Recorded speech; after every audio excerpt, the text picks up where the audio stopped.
Boy, MMG Smurf here, coming to you live for a pre-recording, I guess.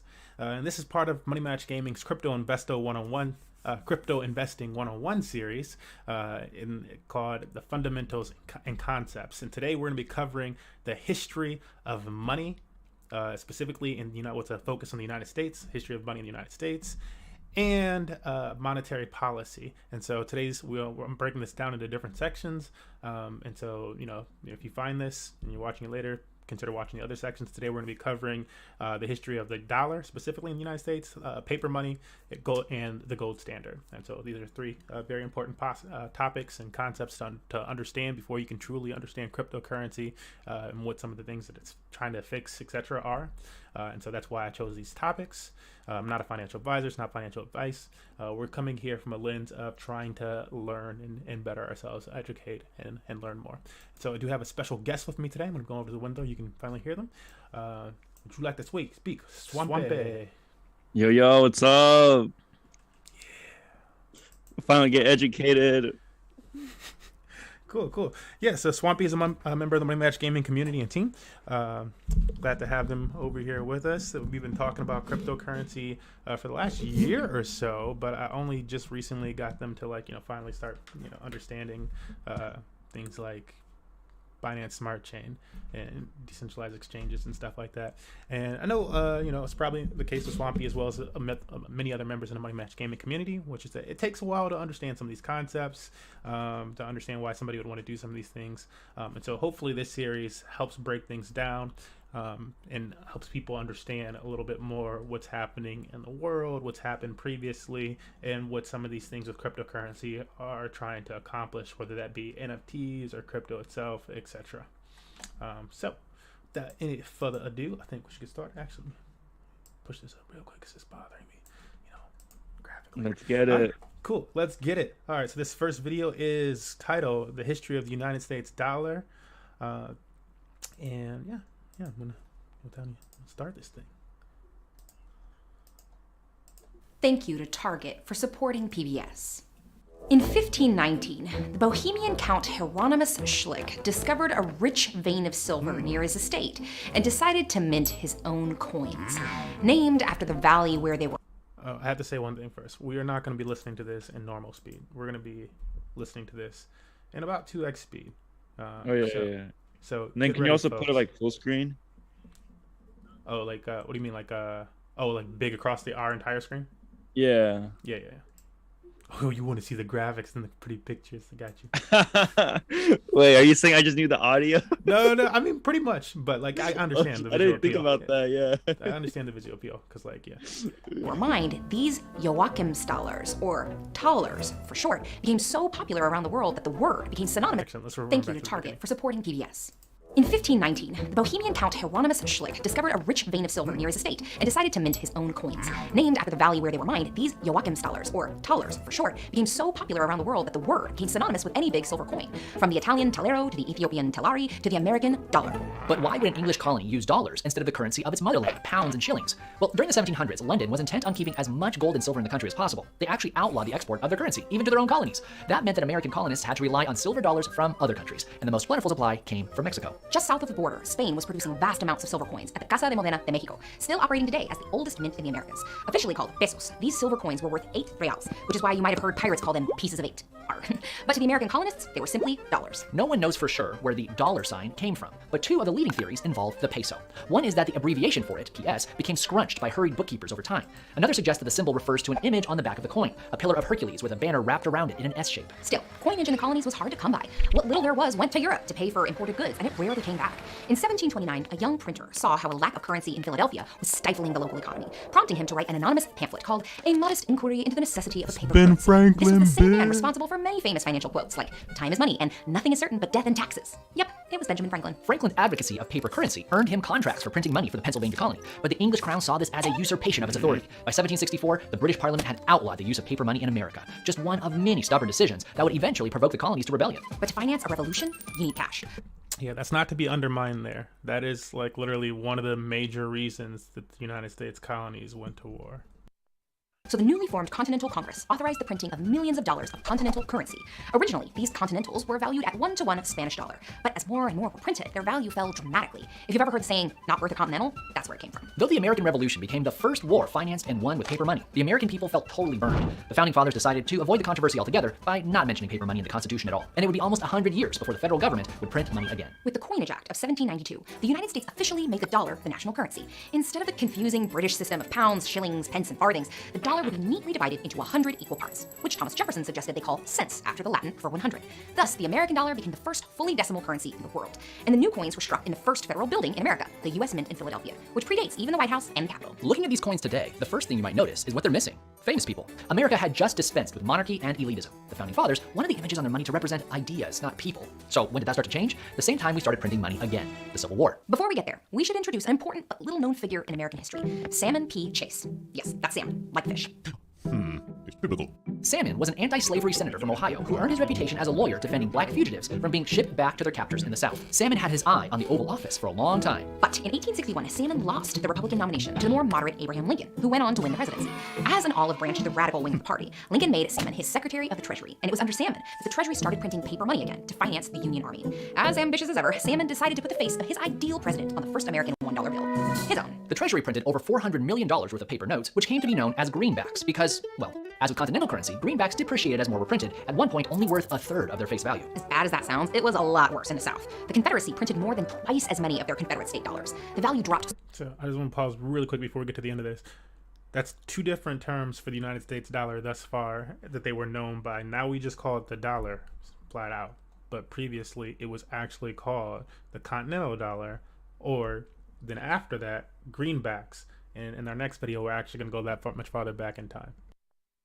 So precipitously that by 1865, a $10 Confederate note would only get you 1 or 2 cents worth of goods. Incidentally, this bill printed in Louisiana was commonly known as a Dixie, thanks to the French word for 10. Some people think that's how the area around New Orleans got the moniker Dixieland, and how the South generally became known as the land of Dixie. Neither Dixies nor greenbacks could be exchanged for gold and silver. Their value was based on the promise that the government would redeem them once their side won the war. With the North's decisive victory, Confederate dollars were suddenly useless scraps of paper, but the greenback became such a trusted standard that most people didn't even bother redeeming them, and America finally became a land of federally regulated paper money. Ironically, in 1870, Salmon Chase, now a Supreme Court justice, claimed that the federal government had no constitutional right to force people to use paper money, effectively ruling against his own actions as Secretary of the Treasury.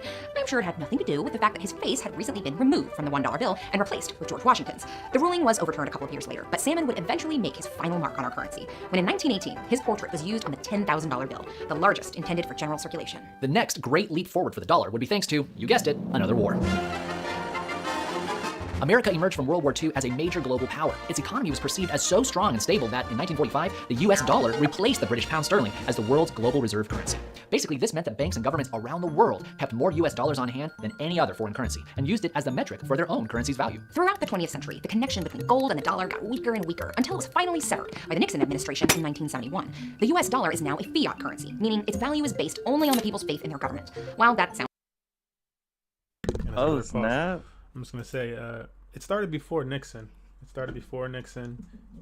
And we're also going to cover some of that in the later topics that we have, like where that actually started and stuff. But I know you had that question to me right before we started, that like, oh, gold forward, they considered gold as a currency before? And it's like, yeah, the United States used to have gold as a currency. The United States used to be able to take your dollars to, that's what dollars used to represent, without getting too much into it. You used to actually be able to take dollars to the bank and get gold back. Sounds risky, it actually gives Congress more power to deal with economic crises, as it did just this March by printing extra money as a response to the coronavirus pandemic. It's probably not a coincidence that over that time, we started to see more and more faces on our money. Faces that inspire trust and confidence in the American system. They're mostly ex-presidents and Treasury secretaries, though not all, and the final decision goes to the Secretary of the Treasury, with the only guideline that they be persons whose places in history the American people know well. However, in honor of our anti-royal origins, living people are prohibited from appearing on US currency. In 2016, the Treasury Department announced that it would unveil a new $20 bill in 2020, which would replace Andrew Jackson with famed abolitionist Harriet Tubman, making her the first African-American historical figure to appear on federal U.S. currency. Don't feel bad for old Hickory, though. He was vehemently opposed to paper money, so he probably wouldn't have wanted his face on the bill anyway.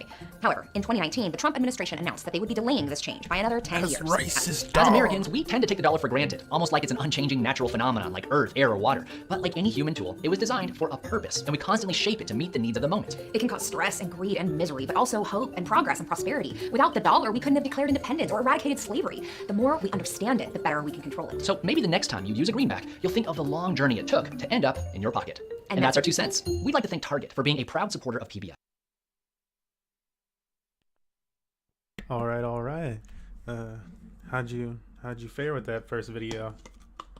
I learned a lot. I actually never knew where like the idea of the dollar came from. Yeah, it's pretty interesting. I just never thought about that. Yeah, it goes back. And like they're like, did they cover the? Yeah, they did in this one, the teller and whatever the heck. They did like a few different currency names and stuff like that. But it's just interesting when you actually know the history of money, where it comes about. I don't know if they cover it very much in any of these videos today. But I've mentioned before to people, this is actually how I became better friends with one of the Money Match Gaming team members, Camaraderie, who's very much into coin collecting and like learning and history and stuff like that. And we were discussing how they slowly stripped the actual metals out of coins over time, throughout history. And most recently, I mean, we did it in America in like the last like 30 years or so. They slowly started taking all the quarters back out of circulation. And that's why now if you find quarters in circulation, this is just part of like knowing the history of currencies and whatnot, why I'm bringing it up. But like part of why they started taking old quarters out of circulation is because of kind of like what they were referring to with like the gold standard and silver being used as an actual currency and stuff for hundreds or thousands of years.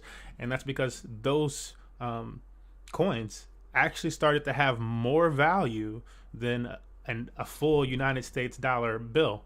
And so certain like, which is funny to think about, most people don't consider that, but depending on the quarter that you have in your pocket, it might actually be worth more than an actual dollar if you turn it into the right person. Same for those little $50 coins. Really? $50 silver, little 50 silver pieces that are old from like the 1950s or whatever the heck they're from. Those are worth more than a dollar because of the amount of silver that is held in them, which is like, again, most people don't consider that. Oh, it's 50 cents. This is a dollar. No, like that's what's written on them. Like that's what's written on them. They're worth more than that because the dollar will fluctuate because it's inflated, and the way that it runs, the debt that it runs on. Even if you look at a purchasing power chart of the United States dollar over the last like 100 or 200 years or so, it's declined something like the purchasing power of the United States dollar has declined by 2,000%. And it's not going to stop declining. It's going to slowly cost you more and more dollars to earn things. You see this all the time mentioned by older people that say things like, back in my day, I could get that candy bar with 10 cents or 5 cents or something like that. Most likely like 5 cents for a bunch of pieces of candy. Yeah. Was any of that new information to you? Yes. The quarter thing, that's more interesting. Yeah, it's crazy. Like you're saying, you're saying a quarter can like be worth more than a dollar. I forget how much how much it's worth, but I mean, definitely if you had 4 old quarters, it's worth more than a dollar.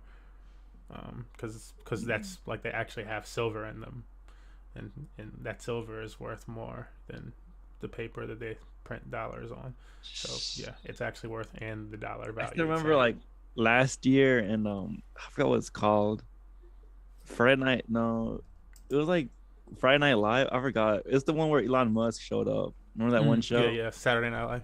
Yeah, Saturday Night Live. And then like, it was a skit, but like he was the little the casual. He was like, "This is $1, right?" And he was like, "This is real, right?" And Elon Musk looks at it and he's like, "Kinda." That was funny. I was like, "Yo, because that's why this is like the stuff we're gonna cover today is truly why." I have a clip I want to cover eventually of Elizabeth Warren talking about cryptocurrency versus United States dollar, and she's like, "Well, who's to say Bitcoin isn't just thin air?" And I'm like, "Who's to say the United States dollar isn't? It's debt. It's literally the future." It's seriously like you're talking about the future versus old school debt that's failed this country time and time and time again, as we just listened to. But I don't want to wrap too long on that. Let's get into this next video, which is titled America's First Paper Currency. So this is going to dive a little bit more into the concepts what we just discussed. It's a little bit longer of a video. Again, we're going to be listening to this in 2x speed. If there's anything that you find, Swampy, interesting about this video that you want me to stop on and give more time to, feel free to say so, and I'll pause the video. But yeah, unless you have anything else to say, I'm going to hop into this. I hate history, but I'm making an exception for this one. All right, like I'm actually interested on the dollars.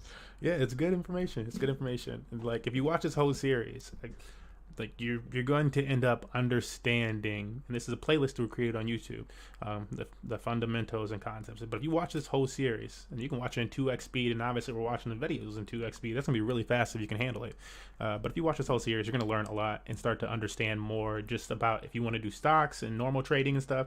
You're gonna understand way more about the market and where things are, how things are created and stuff. And if you want to do crypto and stuff, you're gonna understand why it's come about. So that said, I'm going to go into play in this video. How did paper money originate in the early United States? We just discussed how it originated in medieval Europe, and before that we discussed how it first originated in ancient China. The Chinese had developed the first paper money 1,000 years before the Europeans. This video will focus on the origins in the United States, who played an important role in the next part of our journey. Before we start, if you're new to the series, let's just explain. Each of these videos can be enjoyed on their own, but the former videos add to the history. If you like this type of video, please hit the like button and subscribe to The Market is Open. We will soon be finishing off the origin of paper money series. America didn't exist. In the 1600s, it was owned by the British, French, and Spanish empires. To keep it simple, we're going to refer to the British part of current-day America as the 13 colonies. These 13 colonies lack precious metals, and they had to innovate with paper money. For example, early on, South Carolina, who was one of the original 13 colonies, accepted rice as payment for state taxes. To solve the difficulty of shipping rice around, South Carolina eventually created rice paper notes. Yes, paper money was backed by rice. To make this even crazier, tobacco-rich colonies like Virginia used tobacco instead of rice as paper money. Its first tobacco More than just Virginia. There was like 3 or 4 states over there that used tobacco for a long time.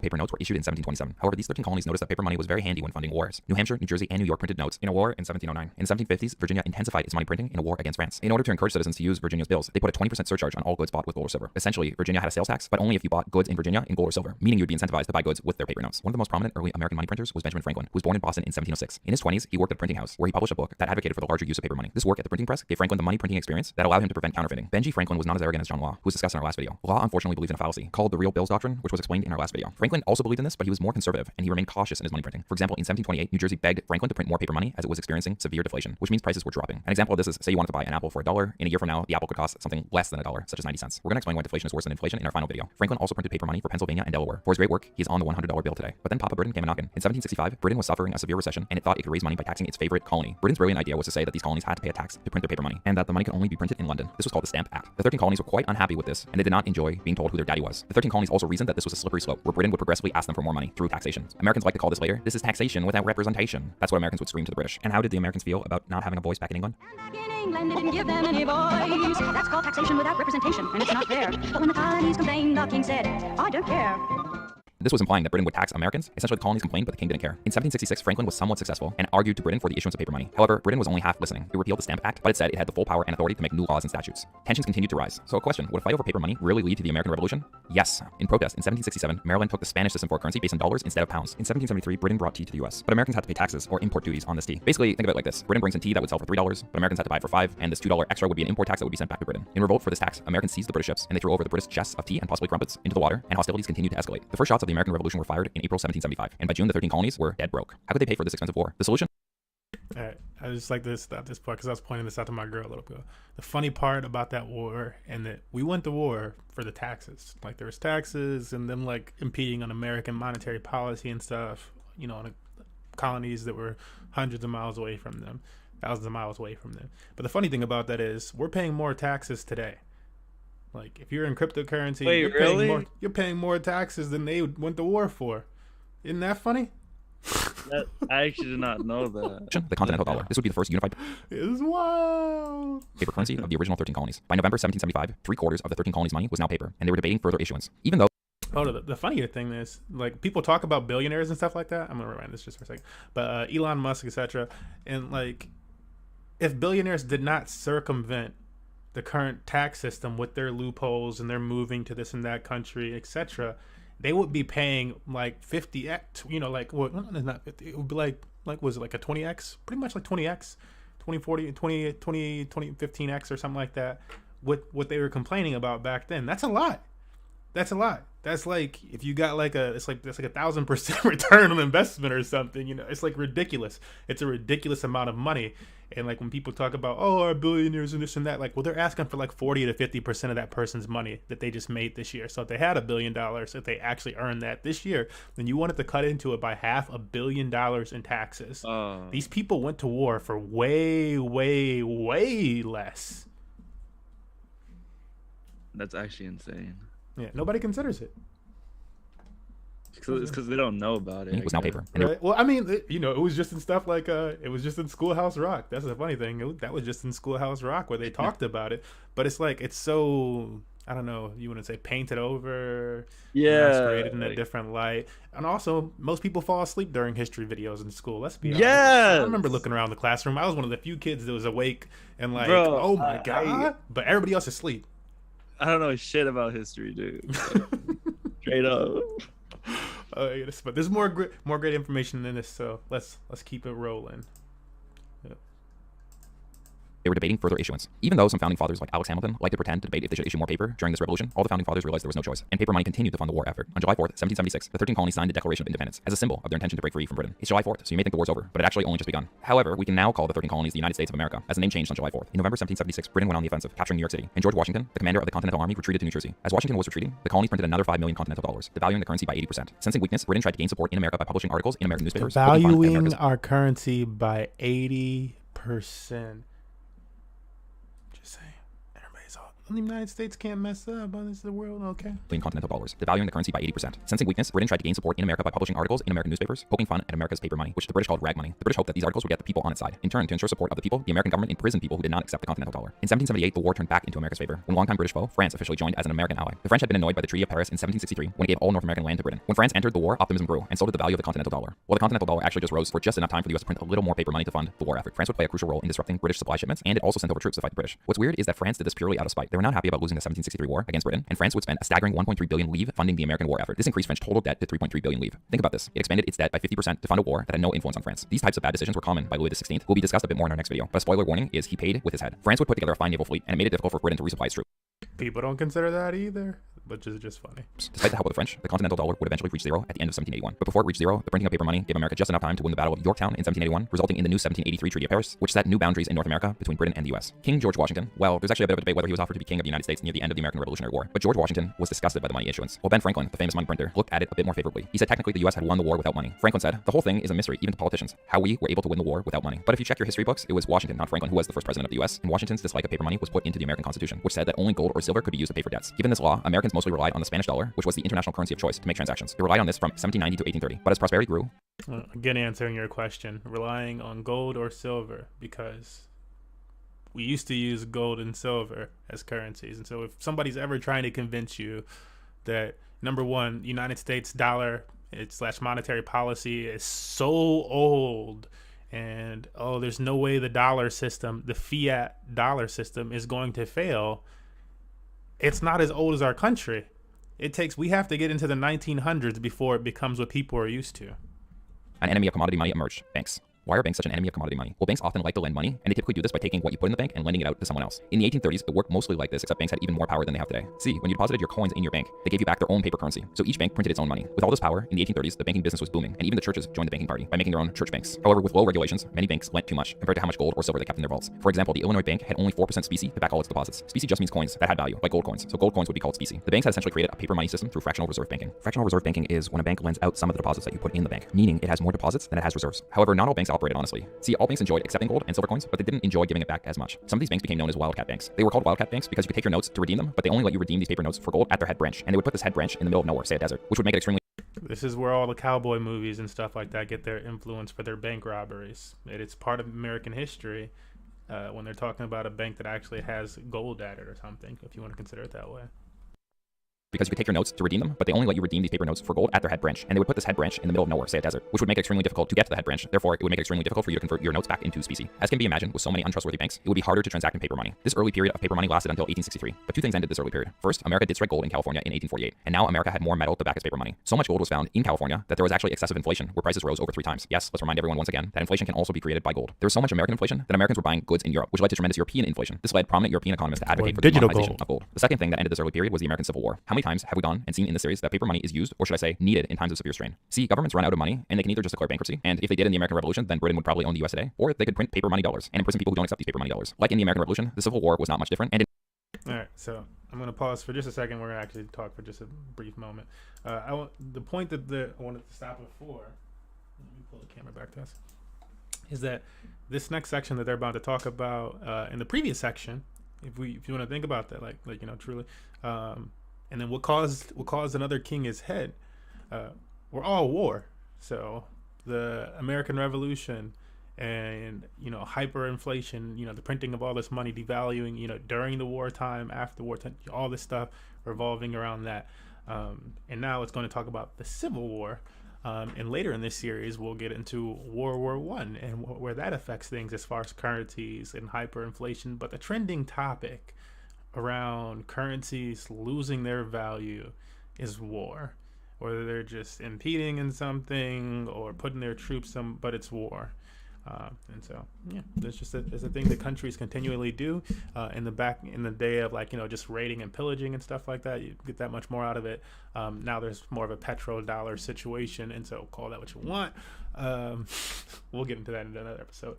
But war, and so I just wanted to make sure that hits home too, folks, because it's also part of the Romans issue. It's part of every culture's issues. Any takeaways from that part? We're about halfway through this thing.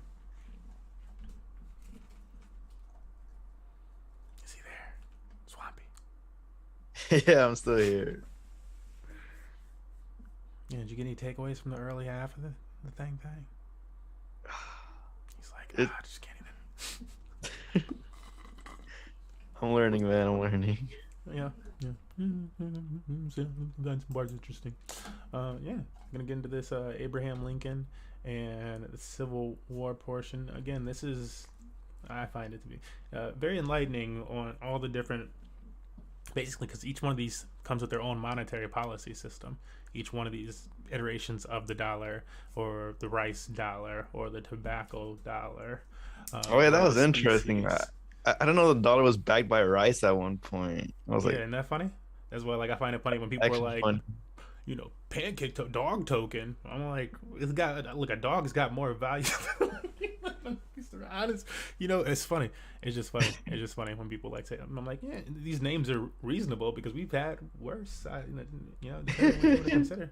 Like, the world is a large and extravagant place. But yeah, this next portion will be covering the United States dollar through some war times. What the implications of that are, and I'm going to let them get to the rest of this. Again, this specific video, the last one was from 2 cents. This one is from The Market is Open. So if you want to look into this videos yourself. But without any further ado, let's pop it back in. Would probably own the USA, or they could print paper money dollars and imprison people who don't accept these paper money dollars. Like in the American Revolution, the Civil War was not much different, and in 1861, the North was close to financial collapse. Abraham Lincoln, the 16th president of the US and leader of the Union, had to avert bankruptcy somehow. He suspended payments in specie, meaning you could no longer redeem your banknotes for gold or silver from the US government, and in 1862, the US was on the fiat standard, which means money has value just because government said so. Lincoln had abandoned the 60-year-old constitutional prohibition by Washington against paper money, and he issued 150 million in legal tender notes. Because the reverse side of these notes were green, they became known as greenbacks. The South, or the Confederates, also required its own paper money issuance, which means money has value just because government said so. Lincoln had abandoned the 60-year-old constitutional prohibition by Washington and leader, like in the bankruptcy, and if they did in the American Revolution. Man, I want you to play it for longer, but you guys heard that, right? I had to push back over it more than once just so that was heard. It means when they removed the dollar from being pegged to something that you can physically get back, like how we used to barter, like, and I give you this pelt, you give me that bag of grain, and that's equal because that pelt is then worth at least 1 or 2 bags of grain. You know, but what is the dollar worth if you were to turn the dollar in another dollar? Like, oh shit! It doesn't make sense. It used to be. I use the bartering system, but it used to be silver or gold, the gold standard. So you turn that dollar into the bank, they give you a small fraction of gold. You turn enough dollars in, here's a bar of gold. You put your bars of gold underneath your bed or wherever else you want to do if you don't want to bank them yourself. But that's what the dollar used to actually be used for. And so here is a situation where Abraham Lincoln did not confiscate everybody's gold, I guess. I don't think it said that in this portion. But it said that you can no longer take your dollars to the bank and redeem gold. Or redeem your species, this metal, silver. I think the species was silver, I think they said. But I think so, yeah. The thing with some actual value. You know, some value to it, which current dollars do not have. They're not backed to anything. The closest thing would be oil, which is why oil is lobbied for so strongly. If you're ever wait, so what does this do to the dollar? It not being backed by anything? Yeah. what does it do to the dollar, right? Like why is it what it is? It's currently got its strength behind the American economy, and the fact that it just became the reserve, the global reserve currency. Because I think that one of these, either this video or the next video, gets into that actually.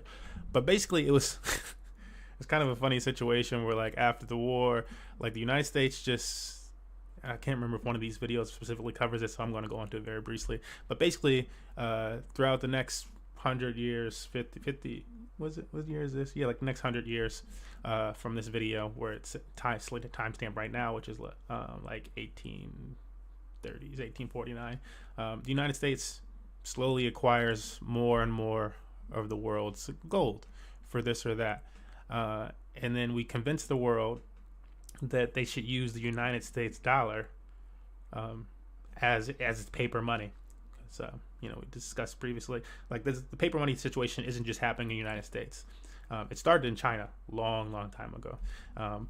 But different countries around the world will start to use their own paper money systems. There's the Germans that have their own money system. There's the Weimar Republic and that hyperinflation, which I will cover later in another video. But basically, amongst all those different systems and like how they denominate their dollars back into gold, on an international global scale, the United States convinced all the countries and stuff, the world, the Western powers, that we should do that that math for conversion with United States dollar. It should be denominated to the United States dollar, and that's how your country becomes the reserve currency of the world. And so there's more of your dollars in circulation versus other currencies globally. And so we got everybody to do that. And then at some point, we decide that we're no longer, and we have the majority of the gold in the world. And then at some point, we decide that we're no longer going to abide by those rules. We're not going to peg it to gold. And I think I'm pretty sure the Shay would say in one of these videos, but it's because we don't want to keep paying back this debt to people in gold, which is something that's very tangible, and has value to it, has had value to it for hundreds, thousands of years. And we're not going to keep paying you back in gold, but maybe we'll give you more dollars or something. But we jumped off of that system after getting the world to get on the system of like using the United States dollars to determine how much. Yeah, so everybody crypto has that power, huh? It does. Nah, that's another reason why people should get into it. Yeah, you just got, I don't know, I've just felt like finding it all enlightening, like just learning some of the stuff. And I'm pretty sure they cover some of those things that I just said right there, but I'm not sure if we're gonna get to them all today, so I wanted to bring that up. Yeah, about halfway through this thing, I had to stop it again because the point that I stopped it on, they were saying, making people give it the value. Like, you decide the value of the United States dollar then, because it's no longer backed to anything. It no longer has any actual value, which is the same argument that people try to make about Bitcoin. They're like, I mentioned Elizabeth Warren before, and it's like, she's like, oh, well, what value does it have? Did you just make it up? And it's like, well, aren't you doing the same thing? With some older technology that's failed over and over again? What are you talking about? So it's just funny that you wonder, like, well, what's your point? But let's get through this thing. That paper money is used, or should I say, needed in times of severe strain. See, governments run out of money, and they can either just declare bankruptcy, and if they did in the American Revolution, then Britain would probably own the US today, or they could print paper money dollars and imprison people who don't accept these paper money dollars. Like in the American Revolution, the Civil War was not much different, and in 1861, the North was close to financial collapse. Abraham Lincoln, the 16th president of the US and leader of the Union, had to avert bankruptcy somehow. He suspended payments in specie, meaning you could no longer redeem your banknotes for gold or silver from the US government, and in 1862, the US was on the fiat standard, which means money has value just because government said so. Lincoln had abandoned the 60-year-old constitutional prohibition by Washington against paper money, and he issued 150 million in legal tender notes. Because the reverse side of these notes were green, they became known as greenbacks. The South, or the Confederates, also required its own paper money issuance. This was an important period for money, as the US would remain on a fiat standard until 1879. The fiat standard would not return after this until 1933 in the United States. Curiously, so Bitcoin is trying to fix the fact that the United States disobeyed the founding fathers as far as our monetary policy.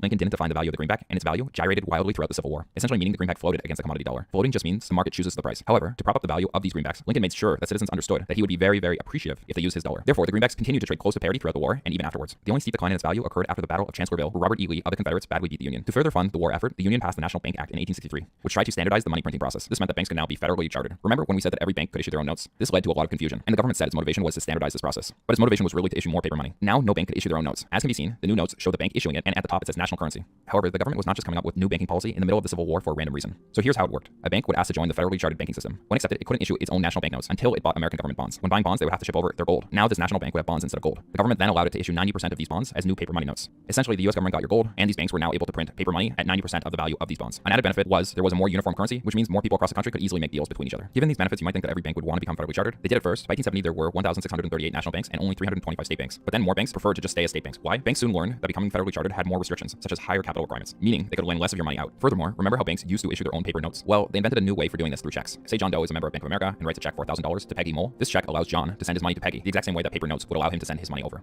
The war favored the Union, and the Confederates surrendered in April 1865. By the end of the Civil War, the Union had issued 449 million of greenbacks. After the Civil War, the US did try to retire these greenbacks and resume this bimetal standard of silver and gold. However, retiring greenbacks would cause deflation, as there would now be less money in the system. As prices decreased, the public turned against retiring greenbacks, and in 1868, Congress suspended the retirement of greenbacks. The public went back and forth on its desire to return to the gold standard. In 1874, a bill was initially passed that required government to get rid of greenbacks, but as more deflation happened, it ended up leading to a bill that led to the issuance of more paper money. With a lack of fresh paper money, prices declined by an especially large amount from 1873 to 1879. Prices fell an average of 6.5% a year, or 50%, meaning an apple that would cost $1 at the start of the period would cost. You know, it just declined by 6.5%.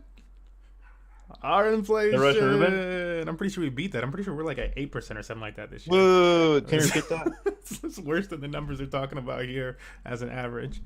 Oh man, what up, Cam?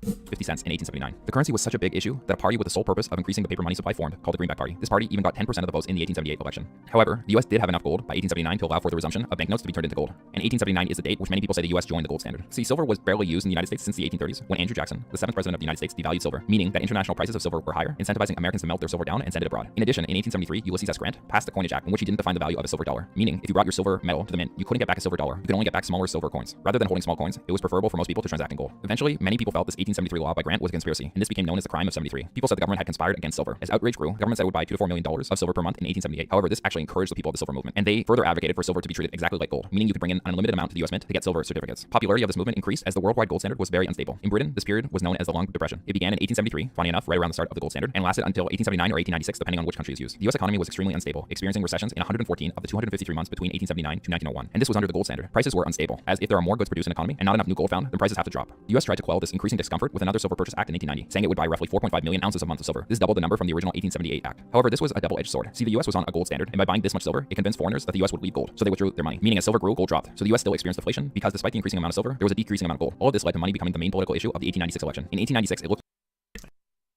I just want to iterate at this point that they switched monetary policies and stuff, you know, as far as the greenbacks and the species and stuff. And all of this happened in a span that, like, currently, our current dollar system that we're on is not as old as the time period that we just covered. So we just covered more time in history during that, like, that change of multiple things than today's current system. In fact, our current system, I think that was like about, what did they say? They said the 1901 from 1516. I think we're within about 10 years of this system. So I don't know. I just wanted people to pay attention to like the time spans that we're covering right now, and how long we've had when we learn about how long our current monetary policy system has been intact.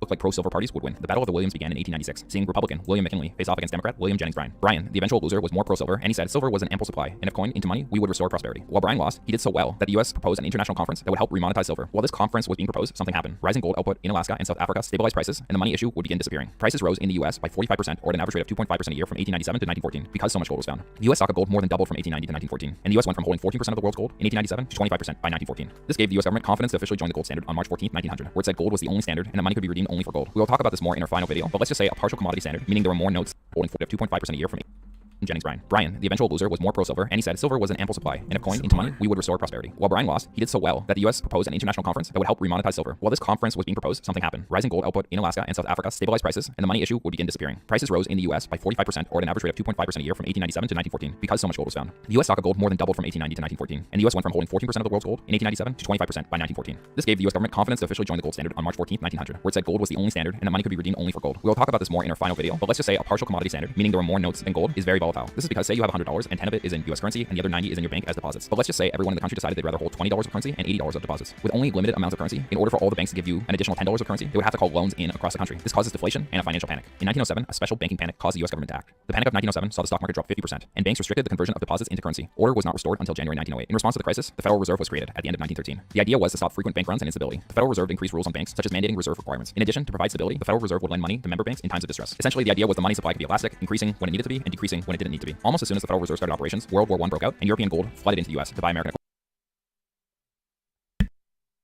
Also important to note that the IRS was also created, I believe it's either that year or late that year or the next year, so like 1913, 1914, which again, I just think it's nice to know the time periods and like how long some of these systems have actually lasted, because a lot of people in America, I think, just have the mindset that these are hundreds of year old tested things, and it's like, not really. Like, this is the longest that this one's lasted, this current tax system, which is a long period of a lot of tax. Interesting. Yeah. Equipment. Guess what happened? Inflation. When it provides stability, the Federal Reserve would lend money to member banks in times of distress. Essentially, the idea was the money supply could be elastic, increasing when it needed to be and decreasing when it didn't need to be. Almost as soon as the Federal Reserve started operations, World War I broke out, and European gold flooded into the U.S. to buy American equipment. Guess what happened? Inflation. Prices rose nearly 20% a year during World War I. This helps show again that paper money doesn't cause inflation. What causes inflation is when more money enters the system and the same amount of goods are still in that country. This video is going to end here. Our next part in the series will bring America and the world's issuance of paper money into modern times. The United States was the life form that Britain created. By 1900, All right, I think their next one probably be pretty interesting, but we got one more prepped up, which kind of goes into the next things, and so let me actually take this down for a second.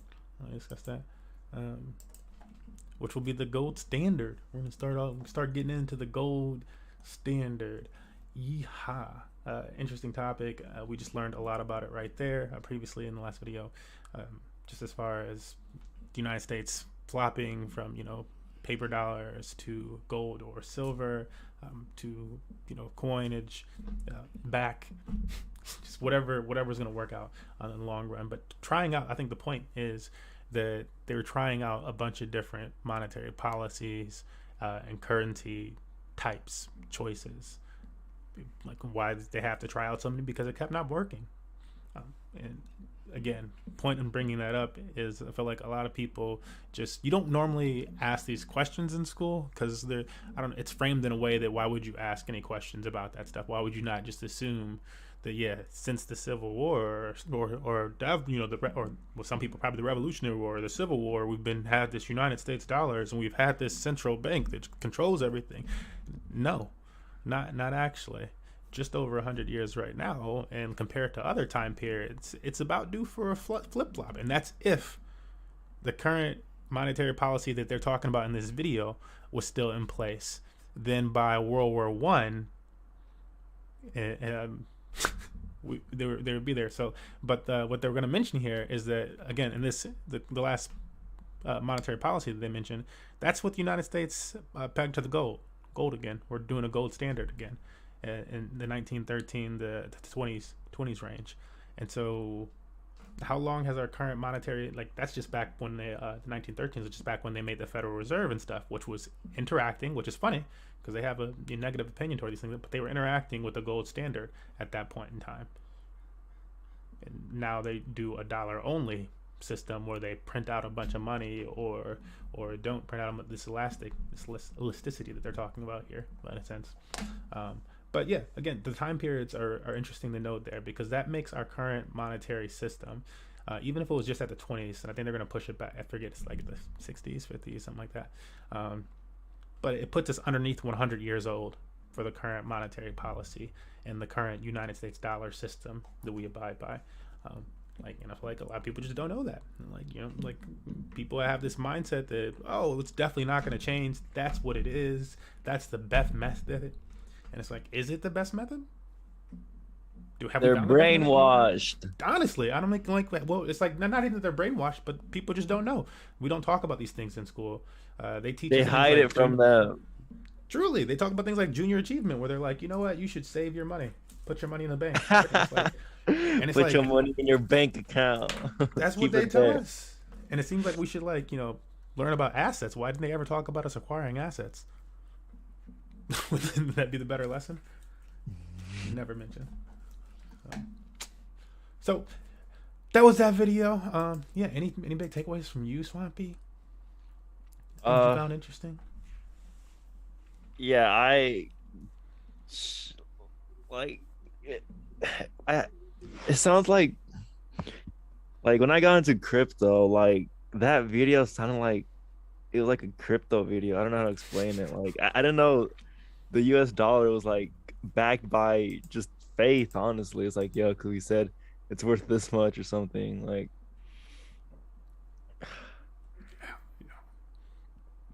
They just don't tell us that. Or if they do, like only certain people really know. It's just, I don't feel like that ever heard that mentioned in school. Like, I don't think there was any lessons in math or economics that talked about that, which is funny. I got included in this series. I was watching this guy who did like a bunch of work on economics and looking into the history of it and stuff like that. And he was finding that accountants are typically not taught about a lot of the things that we just mentioned in these videos too. Like as far as like the previous monetary policies and all these other things, they're kind of just taught underneath this new method that has only lasted since our last gold standard. And it's like, then what are they actually learning? You learning like stuff that, I don't know. I feel like you should have a deeper understanding of things that have worked in the past. you're right. Like they any should success. actually teach the US value in history classes instead of Yeah. like that'd be way more beneficial, dude. Wouldn't it though? Wouldn't we have like I knew a ton nothing. of I knew brilliant none of minds this. Like, working on it? I didn't know the U.S. value was backed by whatever the government said. Like I did not know that.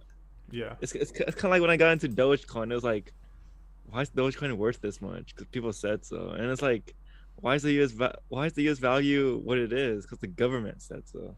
It's Yep. like, what? See, yeah, and then people like the funny thing is like all the other nations, and this is the other thing with Americans that I feel like we don't get because I don't know what their education system's like, but if you're looking at America and you go and you see that America has all this power with their money and this and that, and it's like, well, what's it all backed by? And it's like just the thought of Americans and the fact that we produce. Obviously, you produce on a global scale, you produce products and stuff like that, but it's that we will have this strong economy. And if you have this strong economy and people are using your currency as a reserve, and that's where a lot of that confidence comes from too, like that we have been doing, and that's where we truly stay in power from, is the fact that now we have the reserve currency of the world. Like, and again, this video that we just watched kind of stopped at the United States abiding by this gold standard. So gold has the power of the world, which is a mineable resource in some senses. And now there's probably some currency used more often to denominate that, which was, I believe, the British pound or shilling. But eventually the United States dollar, and if we look back in history, like what's the most covered part of history, like unless you're American and learning about the revolution and maybe like run-ins with the Native Americans and stuff like that, most often historic pieces are going to be talking about Europe. They're going to be talking about British Europe, right? And then telling you about England and the history of England. And that's most of what we learn as far as like the other side of like history and stuff, unless you have some special courses that are like actually teaching you about China and Japan and stuff like that on a deeper level, which most of them don't.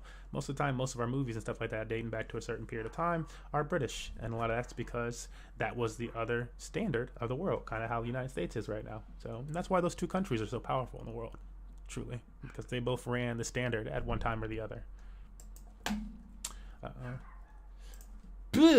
Into our next video. We're almost done here. Again, this video is by Extra Credits. I really like their videos. Very animated videos, fun videos. This is called The History of Paper Money, the Gold Standard. Had to read it like that because it presented that opportunity. In this series, we rarely get far into the 20th century because it's hard to have historical perspective on events that are that close to our own time. But today, we're going to have to roar into the latter half of the 20th century to show you just how recently this idea came to be. This idea that seems so normal, that we all take for granted, as if it were always the case. The idea that money is worth something because we all agree it is. Last time, we talked about the growth of central banks as a patch system to fix the numerous problems that occur when you introduce paper money as the basis for an economy. But for many people, one more step was required to really inspire confidence in this idea of taking milled tree bark in return for their labor, and that was the gold standard. The gold standard is basically the idea that your paper money is backed in gold, that at any time, you could take your paper bills somewhere and redeem them for a specified amount of gold. Now, I hear a lot of you say, why would you ever do that? Doesn't putting a currency on the gold standard just mean that we're back to the problem we were trying to solve in the first place? By tying money to gold, aren't we once again limiting the money supply? The short answer to that is yes, and we're going to see just how that plays out. The longer answer is, sort of. This is a pretty complicated economic question, too complex to really get into here, but the concise version is that having paper money backed in gold rather than using gold directly allows far more options when you need to expand the money supply. And it has the advantage of letting you play fast and loose with the system when you need to. But still, why would you do this rather than have your currency float free? Well, that's where history comes in. You see, the gold standard solves two major problems. The first is inflation. As you can probably guess, it wasn't long after people started printing paper money that they figured that they could just print a lot of paper money. Way more paper money than they could ever redeem. Way more than even our fractional reserve banking system thinks is sane. As soon as people did that, you started to get inflation. And it could still happen even with a central currency controlled by the government, because when countries needed to, say, pay for an army, they would sometimes just print more bills to do it. More bills means that each bill is worth less, which was a problem, not only for those poor citizens whose life savings were now in paper bills, but... So consider this, at that part of the video, consider that the United States in 2020, from 2020 to 2021, the United States printed about 40% of all United States dollars ever in circulation. That happened. Yeah, Google it right now. That happened from 2020 to 2021. Started a little bit before, but just in that year period.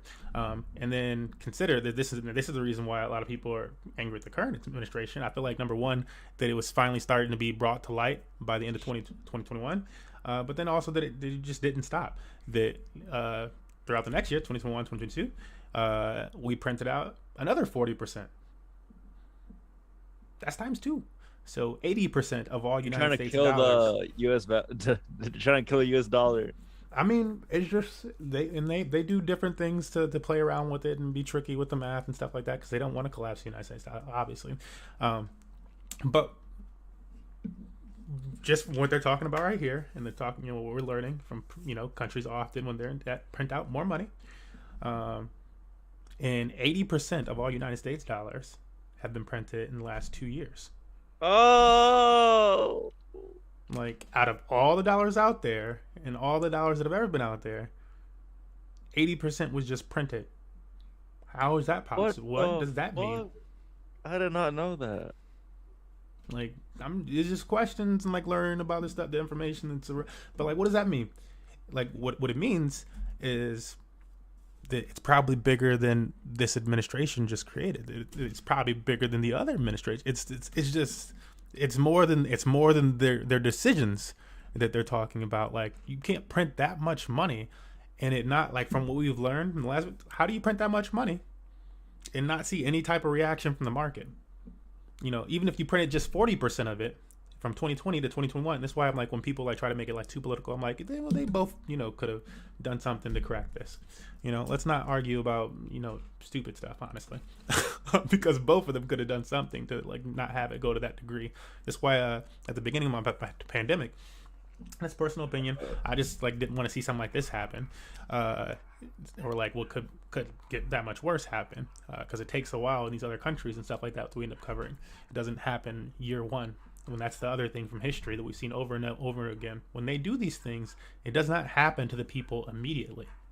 So the fact that it happened in 2020 through 2021, the 40% of all United States dollar, which is enough to like cause a pretty big ripple throughout things and inflate things a lot.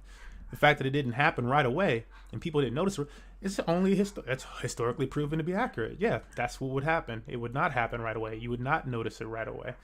So also when people get opinions about certain, I'm just like, how long do you think it takes? Like, I feel like this is the time to get ready and to pay attention. And like, how can you benefit? What can you do about these situations? Since we've learned about them, we've experienced them before. But these are also topics that they're not just going to talk about on the news or in politics. They're not going to try to be like, what's happened before when we did something like this? Did you see what happened? Because you should prepare. Well, what's the best way to prepare for it?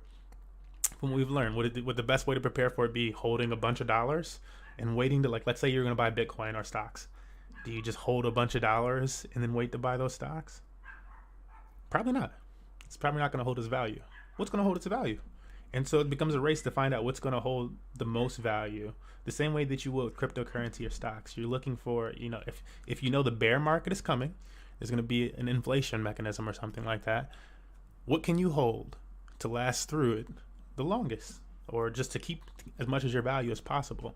And when people see, a bunch of United States dollars being printed out and the value going down, then they look at something else that they can hold to at least stop that value from going down. And then what do they do with it? Well, if it fixes itself, you put it back into that other thing, and you get to experience the rise in price or the rise in value. Just concepts. But also just print more bills to do it. Back a little bit to this bill printing part. This video is not too long. Inflation. And it could still happen even with a central currency controlled by the government, because when countries needed to, say, pay for an army, they would sometimes just print more bills to do it. More bills means that each bill is worth less, which was a problem, not only for those poor citizens whose life savings were now in paper bills, but also for other countries who'd been accepting those paper bills in exchange for their goods. Which brings us to the second major issue that the gold standard addresses. Yeah. I can't see the video.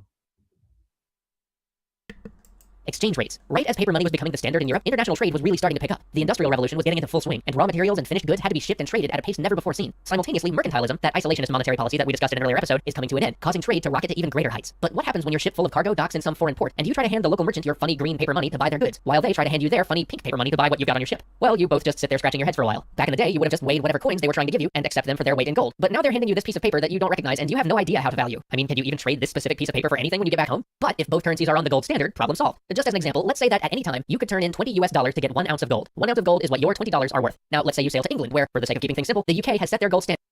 So this is why gold is called hard or sound money.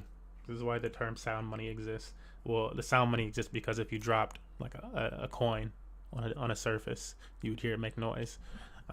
But this is where solid, the idea that it's obviously solid. It's a gold brick or coin. Thing when you get back home. But if both currencies are on the gold standard, problem solved. Just as an example, let's say that at any time you could turn in $20 to get 1 ounce of gold. 1 ounce of gold is what your $20 are worth. Now, let's say you sail to England, where, for the sake of keeping things simple, the UK has set their gold standard so that an ounce of gold is worth 2 British pounds. This makes everything nice and simple. Since you're both operating on the gold standard, that means 1 British pound is the equivalent in value to $10. Done and done. Simple. So how does this all fall apart? Well, first we have to talk about how it all began. If you saw our episodes on the First Opium War, remember how we talked about the fact that all of Britain's silver was flowing into China to buy tea? Well, to solve all the problems I just talked about, the British were looking for some commodity to back the Bank of England's notes with. But with all their silver gone, the British chose gold, and soon basically everybody followed suit. But this system had its own breaking points. Absolute adherence to the gold standard had to be suspended several times during the 1800s due to the massive expenses incurred by international war. But in England, as in most other countries, there was always a return to the gold standard in peacetime, with countries working to build their gold reserves back up and limiting the printing of further notes. Other minor shocks, like the California gold rush and other introductions of massive new sources of gold, would cause the system to lurch, but overall, use of the gold standard held up pretty well throughout the 19th century. Then came World War I, the seminal catastrophe, the shatterer of so many notions from our past. And like so many other things, the gold standard crumpled under the impossible needs of the war. Nation after nation abandoned gold to print more money to pay for the arms, munitions, and men that were being expended daily on the field. And as more and more money was printed and spent to feed the insatiable hunger of this war, trade became...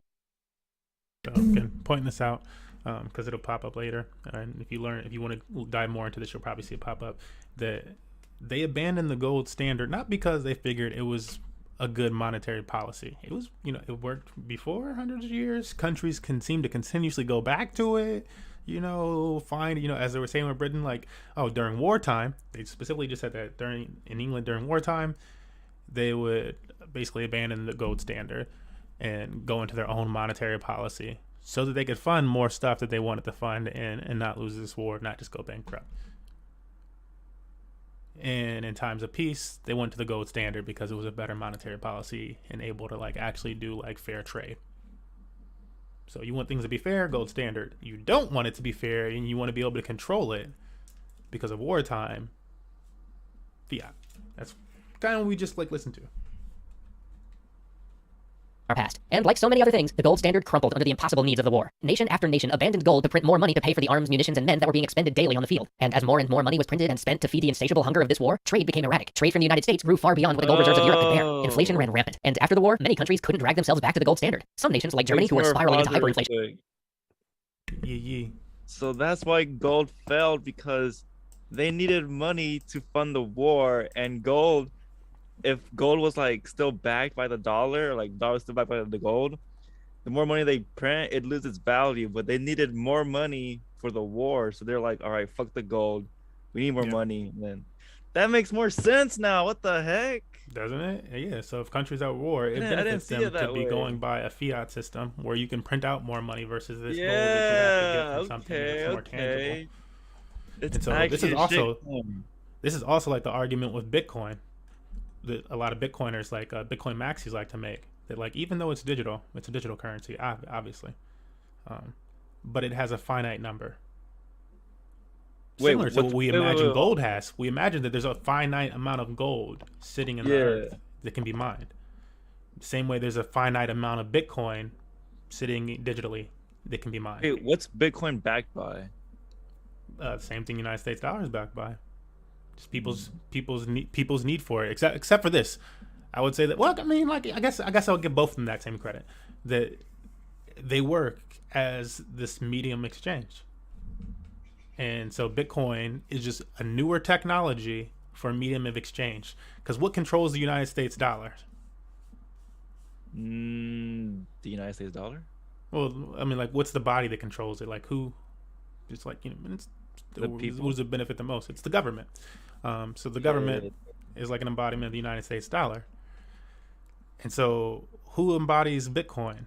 Who's the government of Bitcoin? The people. Exactly. It's like it's tons of individuals everywhere, though, and that's why they also consider, sometimes when people talk about it, they consider like Bitcoin, like if Bitcoin was this size of a country, etc., because it has no borders. It can be in any country, but it's similar to gold. Gold doesn't have any borders. Gold can be in any country, and that's why it's also referred to as digital gold for these reasons, because it's finite. Gold is finite to our understanding, unless we have a meteorite come down or something like that, that like dounces the world with gold or whatever. But should that not happen, you know, then you need like what's gonna take the place of Bitcoin being what it's supposed to be. If it's supposed to be this digital gold, like nothing truly, like it just stands as that digital gold unless something else comes along that's that much better. The same way that gold and silver have flip-flopped throughout history for which one is more valuable, or the same way that like if you wanted to go to that extent, the fiat dollars, which most just eventually when something better comes along, then they just leave it, but extend to it a degree, then it'll have its value. And currently its value again is a borderless digital, so you know, more advanced technology than us printing out paper dollars with ink, all this stuff that costs a lot of money to do that stuff and ship it up and store it and like this and like, don't act like it doesn't cost like some energy to do all that stuff, folks. That costs a lot of energy and inks and paper that you so importantly care about. You know, people don't consider those things, but you know, yeah, leave it at that. Yeah, but that all made sense to you. Just anything else you want to? I don't know. I feel like I took a tangent during your pause. Hold on, wait. So I'm not sure if these videos it's like, how is it printed? Like, why come the government is the only one that can print money? Why can't someone from like, you know, like, do they have technology that a regular person does not have to print money? The government? Yeah. I mean, the machines, like, you know, number one, it's illegal. So they make it illegal for people to do so. So you don't want to do so unless you know, want to be persecuted for doing so. Which was a funny thing that I read, and I'm going to have these links in the details of today's video. Some of these links that link to the history of money and throughout different time periods and stuff. And on American's dollar is just like something that stuck. Mining U.S. dollars. One of them said that on American dollars it says, you know, "In God we trust," and on early what's it called, Chinese notes. So on early Chinese paper money, it said, if you what's the word for it? If you counterfeit this, aka if you mint your own, because that's what counterfeiting is called. And that's funny that you talked about that, because that's like in the first chapter of Rich Dad Poor Dad. Like that's the first story they tell you in Rich Dad Poor Dad book, which is that the son learns about monetary policy and working for a job. Robert Kiyosaki does. And then immediately him and his friend go out and basically create a printing press. Like they learned how to make coins and start counterfeiting. And this father had to tell him, you can't just do that. But on American dollars, it says, "In God we trust." And on these old Chinese notes, it said, if you counterfeit this, if you mint your own, you'll be decapitated. I mean, it's the same thing in the United States right now. You can't do that. You do not want to make that mistake. Which is partially why people like Satoshi are anonymous. Because what if they do succeed or something like that, and the United States does decide that you're printing another currency inside of their borders? Who wants to take that heat? Is that why they don't like Bitcoin? It is. They find it to be a threat as a monetary policy. That's why when politicians don't go into the details and they say things like, this is a threat to national security or this or that, or it could do this and it can do that. It's because they recognize that it's a better monetary policy. And if you're going to continue to pay for this war effort, or like being a global police, then you need to have your own monetary policy where you can print out as much as you want.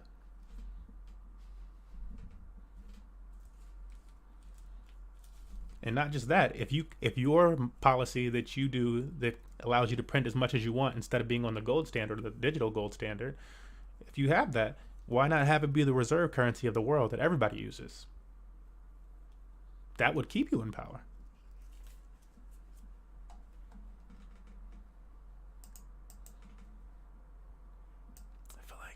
I feel like that was a sufficient answering of what you were saying, unless you got anything else.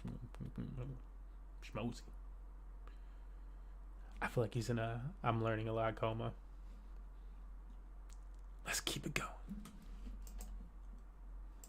Inflation ran rampant, and after the war, many countries couldn't drag themselves back to the gold standard. Some nations, like Germany, who were spiraling into hyperinflation under the crushing debt of war reparations, tried to stabilize their currency by backing it in land rather than gold. Others, like England, appealed to people's patriotism and wrenched themselves back onto the gold standard by asking people not to redeem their money for gold, just out of love of country. But even this fell apart as the Great Depression hit. Those few countries that had the wherewithal to stay on the gold standard, like the United States, were now hamstrung by how the inflexibility of gold prevented them from reacting to the crisis. And yet, many people and many nations thought of this as a temporary hiccup. Sure, the war and the depression had made a mess of things, but soon the good times would be back. Things would get sorted out, and everybody would get back on the gold standard. I mean, they had to, right? Without the gold standard, how is money worth anything? But those good times didn't have a chance to come back, because then came the big one, World War II. World War II was perhaps the most expensive war in history. Economically, it was totally unsustainable, with the US racking up enormous trade surpluses and every other country involved sinking into massive debt. But the world had learned from World War I, and as World War II wound down, many...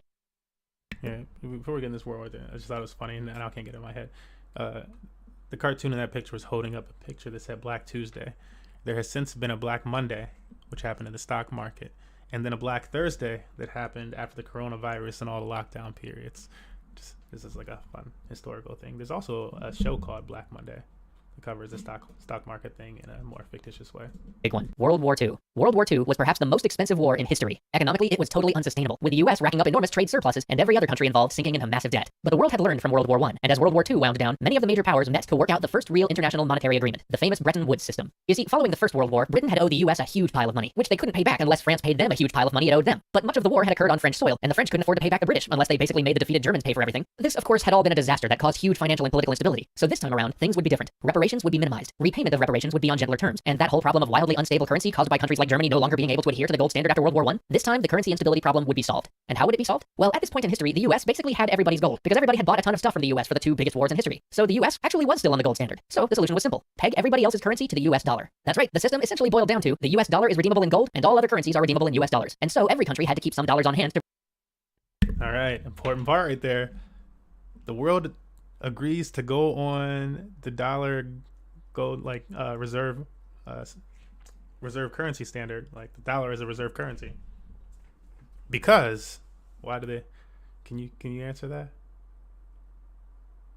Well, repeat that. Did you hear why this guy said that the world basically agreed to go on the dollar as the reserve currency? Here we're gonna go right. Go right back to it. Of wildly unstable currency caused by countries like Germany no longer being able to adhere to the gold standard after World War I, this time the currency instability problem would be solved. And how would it be solved? Well, at this point in history, the US basically had everybody's gold, because everybody had bought a ton of stuff from the US for the two biggest wars in history. So the US actually was still on the gold standard. So the solution was simple. Peg everybody else's currency to the US dollar. That's right, the system essentially boiled down to the US dollar is redeemable in gold, and all other currencies are redeemable in US dollars. And so the US dollar, or all these other currencies to the United States dollar, is how the world is supposed to go on things. And then the United States dollar is, if you have that, you can get gold. And this was agreed upon at the Bretton Woods Agreement. That's what this is about. So there was an international meeting amongst countries after World War II to figure out monetary policy. The United States had made a lot of money from doing trade and doing deals in gold and getting gold back. So they had the most gold. And so they said, you can use our dollars. We'll flood the world with our dollars. And you can or use your currency to trade between what other currencies with dollars. And the reason why you would want to do this, because why would we want to do this? The reason you'd want to do this is because you can still take those United States dollars from any of these other currencies then and get gold for it. So I can give you some France dollars, whatever the heck there's going on, and you'll give me some United States dollars, and then I'll get gold. That's like if my goal was to get gold. So I would need to go from francs to USD to gold. Or I could go from pound to USD to gold. And my objective was to get from my currency to gold. And the only way to do that we've all agreed upon is by using the United States dollar as an intermediary to determine the cost of these other dollars. The whole purpose of this, so that we can figure out how we get to gold. Bretton Woods system. You see, following the First World War, Britain had owed the US a huge pile of money, which they couldn't pay back unless France paid them a huge pile of money it owed them. But much of the war had occurred on French soil, and the French couldn't afford to pay back the British unless they basically made the defeated Germans pay for everything. This, of course, had all been a disaster that caused huge financial and political instability. So this time around, things would be different. Reparations would be minimized. Repayment of reparations would be on gentler terms. And that whole problem of wildly unstable currency caused by countries like Germany no longer being able to adhere to the gold standard after World War I, this time the currency instability problem would be solved. And how would it be solved? Well, at this point in history, the US basically had everybody's gold, because everybody had bought a ton of stuff from the US for the two biggest wars in history. So the US actually was still on the gold standard. So the solution was simple. Peg everybody else's currency to the US dollar. That's right, the system essentially boiled down to the US dollar is redeemable in gold, and all other currencies are redeemable in US dollars. And so every country had to keep some dollars on hand to redeem their currency, which is how the US dollar became the reserve currency for basically the entire world. As other nations' economies recovered, the dollar became overvalued. This came to a head in 1965. Charles de Gaulle, who had always been a little bit miffy about America's position in the world, decided that he was going to act on that redeemability. So he sent the French Navy to cash in and pick up his bullion, literally bringing boatloads of gold back to France. Soon, other nations followed suit. By 1971, with the dollar still overvalued and the Cold War and wars like Korea and Vietnam draining US resources and sending US gold overseas, Richard Nixon finally took the step that many argued had to come and took the US dollar off the gold standard. Just take that in for a moment. 1971. Less than Yeah, just take that in for a moment. Yo. Taking the alpha for a moment. Taking the bigger picture of why things are happening on an international level, why countries might feel the way they feel about America and its positioning of itself. 'Cause that alone, if you know the history of that, will like anger you as another country. And like, I'm not anti-American, obviously. I'm an American. I want to see us do as successful as possible. I think Bitcoin would probably be a great answer for America to maintain control in a digital era. So I would love to see that happen, because who wants your country to do worse?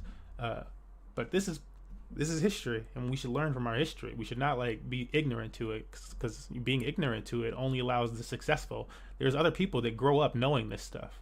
Their family teaches them this from RIP. But the majority of us do not. The majority of us are probably learning about it for the first time right now. It's like, or recently, like, when you start to ask more questions about these things. But it's wild. With the dollar still overvalued and the Cold War and wars like Korea and Vietnam draining US resources and sending US gold overseas, Richard Nixon finally took the step that many argued had to come and took the US dollar off the gold standard. Just take that in for a moment. 1971. Less than. The people like Nixon? Yeah. Nixon got like caught up in, is it Watergate scandal? But a scandal where he's got the quote, "I'm not a crook." So, indecisive about that as well. So was that decision like a bad one? Oh, taking us off the gold standard? I mean, it kept the United States in power. As an American, no, it's not. It's not a bad one. Other countries are probably not so happy about it. Like, again, like everybody has the United States dollars as the reserve currency anyways.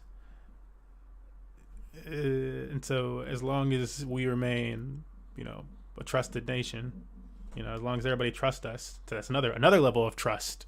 How does the United States dollar get trust? People need to trust you. Because you have the power of everything, and you have the most gold since you refuse to keep paying it back to people. Something else I did mention this is that like when I forget what part of the gold. Yeah, they basically called for everybody to bring their gold in though, and that's why Bitcoiners are also afraid of the government coming after their money, because they basically told everybody that like, yeah, you have to. I don't know. I think to cover it in this video, but they basically tell everybody that you have to turn your gold in, and we'll give you a set amount of United States. This is the sickest thing ever, because this is how the United States truly became the richest country in the world. You think that's like also left out of a lot of things, but since we got off the gold standard with the Nixon thing, right? Everybody had to turn their gold in. And like, I think actually it might have been before Nixon. It's one of these periods that we got off the gold standard. But everybody had to turn their gold in. It's how the United States like more than 2x's their gold. But everybody turns their gold in, and they give them a set amount of money for the gold. All right, that's how it's going for hundreds of years. Time goes on, and they decide actually, and like only internationally they're allowed to like trade gold. I think it was the most recent one actually, but I'm just gonna keep going. So only internationally they're allowed to trade gold. And since now it's only internationally, like a little bit more time goes by, and they decide actually the gold is worth this much United States dollars, not the amount that we had all the citizens turn it in for. So let's say the citizens turn it in for $24. They say actually now it's worth about $45-50 per gold on the international stage or whatever. Yeah, that's 100% gain right there. Yeah, it's a flip up.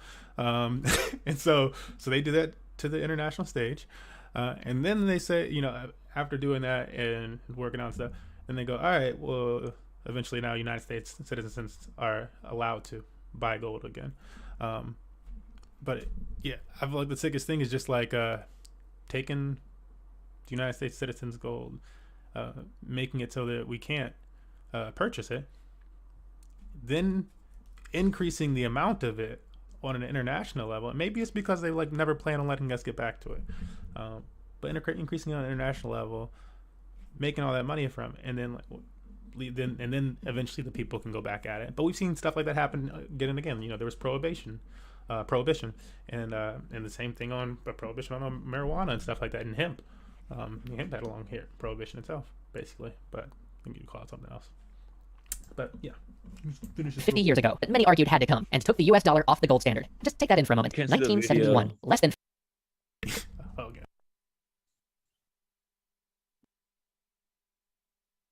50 years ago. But here's where it gets good. When Nixon pulled the US off the gold standard, the shock was felt around the world, but it didn't stop many countries from still pegging their currency to the US dollar. So now you had currencies around the world redeemable for US dollars, and the US dollar pegged to nothing. Soon, many other countries decided just to let their currencies float, to let them be valued at what the market would bear. And so, just like that, almost by accident, after 6,000 years, we finally accepted money as an idea rather than a thing. Or, as John Law would say, we accepted money as the medium by which things are exchanged, not the value for which they are. Thanks for watching. See you next time. Yeah, and so people think we barely accepted money was a thing 45 years ago. Yep. That's actually crazy. Ain't it though? So the funny thing is, like, I was having a conversation with my dad about it, and he didn't know, honestly, because like I was like, this current monetary policy hasn't even been around for 100 years.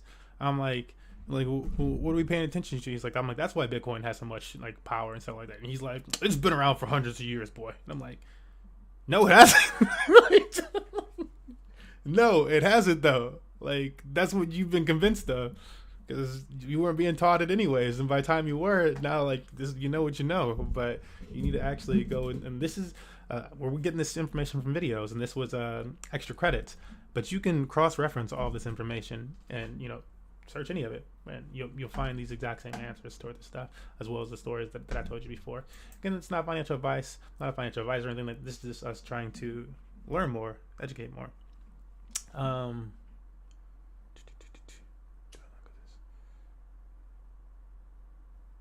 right, we got one final video, and we're gonna try to push through this one, and that'll conclude us today. Did you have anything that you want to say before we get this over with? What this last video in? I shouldn't say over. This last video. Be quiet. All right, we're gonna get into it. History, we find it surprisingly never had much success. While gold and silver have had value throughout history, gold was often not the dominant form of money, and silver dominated far longer. The earliest gold memories gives us insight into why gold is so popular. It also allows us to see how history has consistently repeated itself over time. The earliest gold memories are in ancient Egypt. The ancient Egyptians loved gold because it reminded them of their sun god Ra, who was referred to as the mountain of gold. In ancient Egypt, gold represented the flesh of the gods. And I should say, this video is by The Market is Open. We watched one of those earlier, and this is the rise and fall of the gold standard. So it should be some repeat information. At this point, you should be understanding some of this stuff, some of these concepts we've been bringing video after video. And this is the fundamentals of investing and stuff like that, the fundamental crypto investing, if you're going to truly understand this stuff, because I want to get to listening to Bitcoin standards. But before we get to some of the other stuff and like what cryptocurrency is fixing, you have to understand the current system, how strong it is, how long it's been doing these things, what's worked before, what hasn't worked. All that's important information.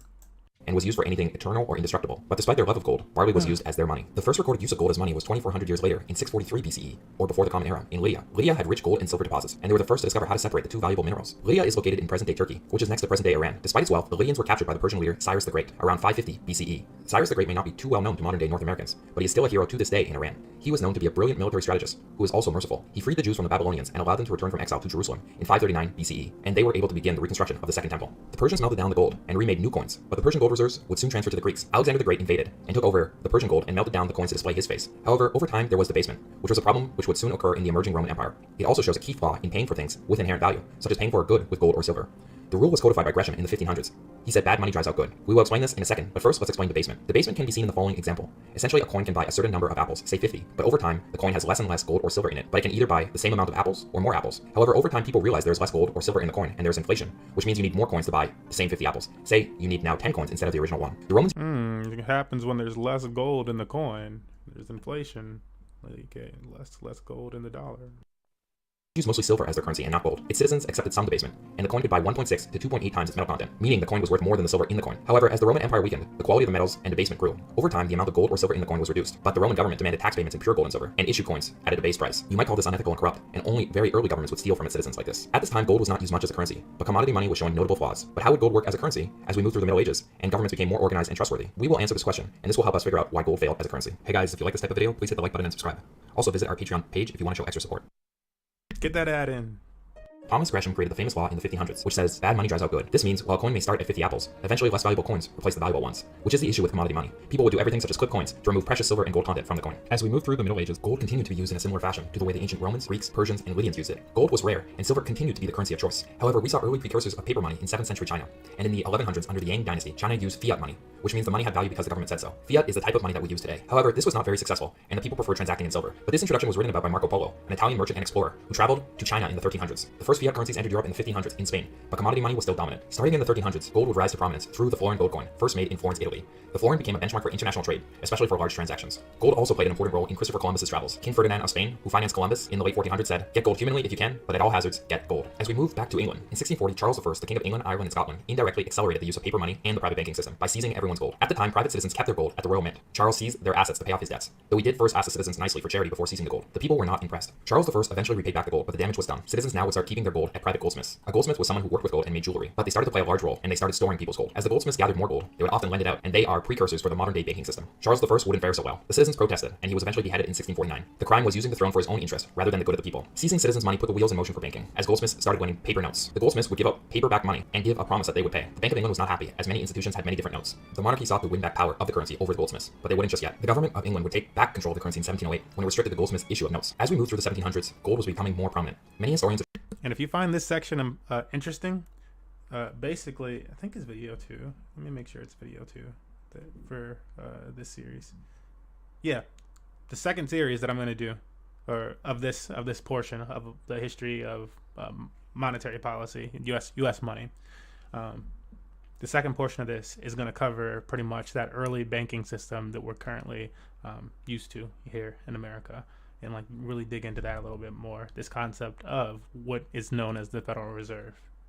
attributes Sir Isaac Newton as having a fundamental role to play in the rise of the gold standard. Newton wrote his theory on gravity in the 1680s, and because he was a prominent figure, many historians want to say that not only did an apple fall on his head, but a gold bar did also. So how was he involved in currency? Newton had a midlife crisis at 51, or in 1693, and he took a ceremonial but high-paying position as warden of the Royal Mint, which was responsible for making new coins. Soon he became the master of the mint, which paid about 1.2 million equivalent in today's US dollars, versus only about 60,000 of an academic. In his new role, Newton would lower the value of silver relative to gold, and the historians say this moved England onto the gold standard. Let's see what Newton did in an example. Previously, it would cost 20 coins to buy one gold coin, but Newton lowered it to make it 21, which means it would take more silver coins, or would be more expensive to buy gold with silver than it was before. This change came into effect in 1717. Despite this change, the historians are not correct. Before Newton made this change, silver was already exiting Britain rapidly as people continued to buy gold. In fact, before Newton made this change, the government asked him why silver was exiting so quickly. Newton responded that he believed people love silver for fashion. But either way, this change of 5% from 21 to 20 was not going to do much when we examined the discrepancy at the time between silver prices in England and Asia. In England, it took 15 pounds of silver to buy 1 pound of gold, but in China, it took only 10, meaning silver was 50% more valuable in China, and Newton's 5% change was not the key difference that historians claim. As we moved through the 1700s, silver continued to be melted and shipped abroad, and silver was depleted. Eventually, there was such a small amount of silver that the gold standard had arrived in everything but law. In 1774, legal contracts said that citizens could not use silver if the transaction was larger than 25 pounds. Wars with France started in 1793. The French sought to gain territories. One general at the time, Napoleon, was very successful and began winning large amounts of territory. As war took its toll, England lost gold. England suspended convertibility of the people's banknotes into gold. A cartoon from the time shows Prime Minister William Pitt trying to seduce an older lady for her gold. That is how badly gold had been reduced for the government. As war with France continued, paper money flourished, but surprisingly so did the economy. 1792 to 1815 saw a period of continuous economic growth. In 1804, Napoleon would crown himself Emperor of France, and the wars continued until 1815. The decline of silver continued. In 1816, Britain reduced the silver in a silver coin by 6%, but the coin would still be worth the same amount. However, citizens could convert the silver coin into gold for the correct value.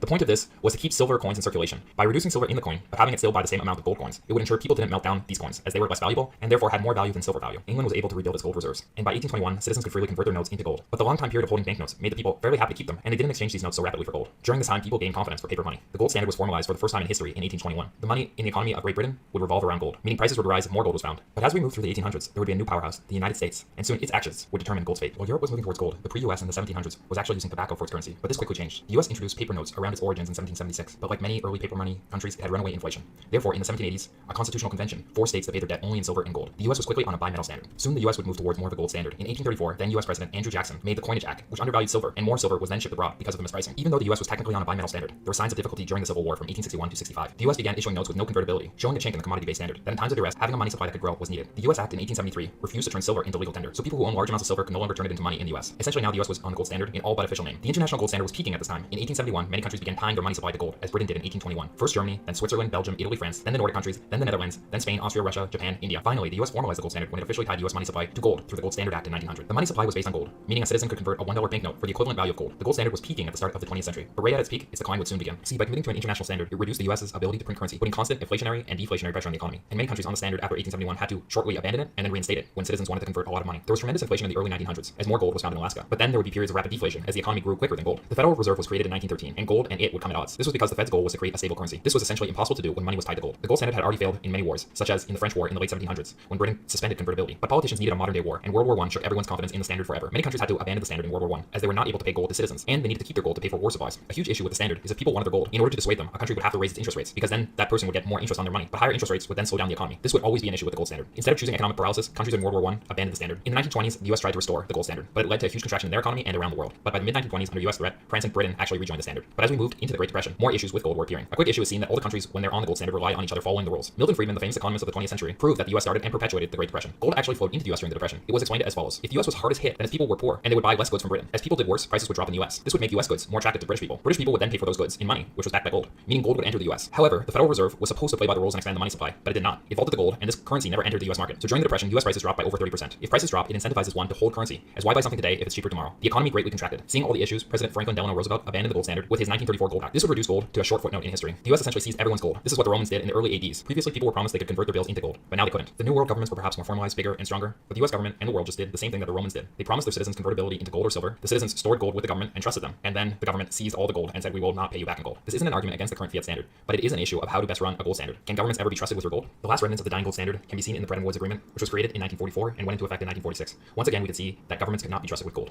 The US had a lot of power after World War II, as it controlled more than 2/3 of the world's gold. The standard said the US would redeem international US dollars held by foreign countries into gold if needed. For a time, the system worked, but as the economies of Europe and Japan improved, the US invested more US dollars abroad. Most people would assume the standard failed because the US had a negative trade balance, but during this time, the current account, or the trade account, was actually mostly a trade surplus. It was actually through the capital account where money exited the US and went into foreigners' hands. For example, an American buying a $100 Canadian bond would be a negative $100 capital balance. This Canadian could then redeem $100 for American gold. At home, from Franklin Roosevelt, US citizens could not redeem their dollars into gold, but international citizens could, and they can now demand payment. As we moved through the 1950s, this deficit averaged $3.1 billion a year. As international US dollars grew relative to its gold balance, the US had little choice but to end convertibility. Once again, gold was promised for dollars, but it was not redeemed. In 1971, President Nixon closed the gold window, and in 1973, the current system that we have today of free-floating currencies was established. The gold standard was dead.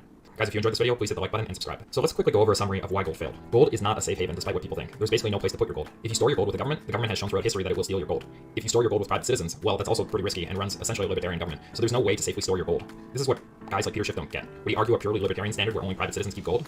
And what would happen in times of duress? Would governments then do what they always do, take the gold? This would need to be established in a future gold standard. The third reason is gold is unstable. As can be seen in this chart, there was constant inflation and deflationary pressures when using the gold standard. This is because if the economy grows quicker than gold, then there would be deflation. And if gold is found, such as in Alaska in 1909, there's rapid inflation. More will be discussed about fixed currency issues in a future video, but essentially fixed money supply currencies or currency based on some sort of commodity usually has negative effects for an economy. The worst part of gold is it's terrible in a recessionary environment, where countries are bounded to some fixed money supply. So when there is a recession, people want to redeem their gold, but this is the worst time for the government, as they need their gold to pay for things. In order to keep the gold, the government starts raising interest rates, which slows down the economy further. Essentially, gold is one of the worst currencies to use when a recession occurs. As we said, we'll discuss the issues of a fixed money supply currencies in a future video, but it can be seen in reason number 3 that fixed money supply can produce rapid inflation and deflation. The last reason is the gold standard is unfair. If there is deflation, it incentivizes miners to find new gold, and when miners find new gold, they essentially share in all that wealth. Essentially, wealth is printed by people who mine the gold, which isn't a very fair system of wealth allocation. I hope this helps summarize why the gold standard failed and why the currency should never be used in the future. Where did paper money come from?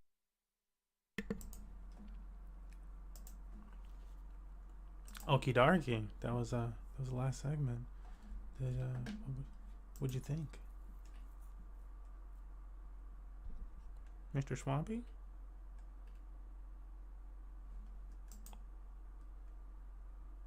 Oh, he's muted, like he's gone.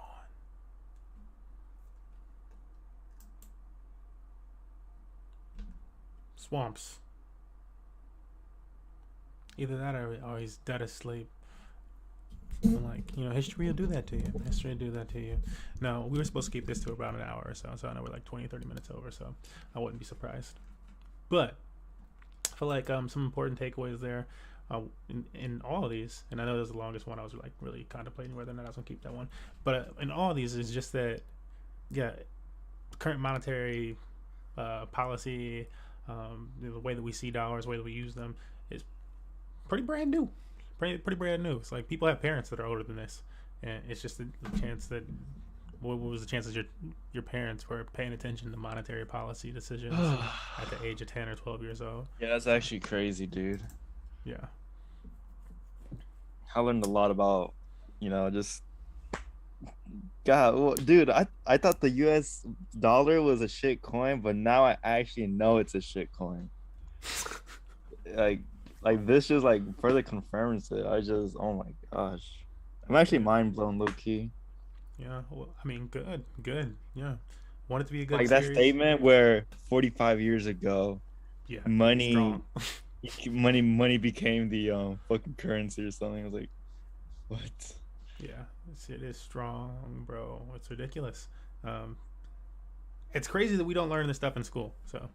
Yeah, that's what the series is about. Because otherwise, people would be that much better with stocks and investing and like. Bro, they should fucking teach us in history class. Like, I'm not trying to learn like what the presidents be doing. Like, I'm trying to learn like I don't know how to explain it, but like why a lot of these things happen. I feel like we learn events and then about people.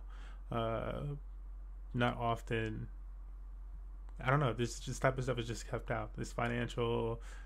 Yeah, because this also explains to some degree, I'm sure, why countries would feel the way they feel about America on an international level.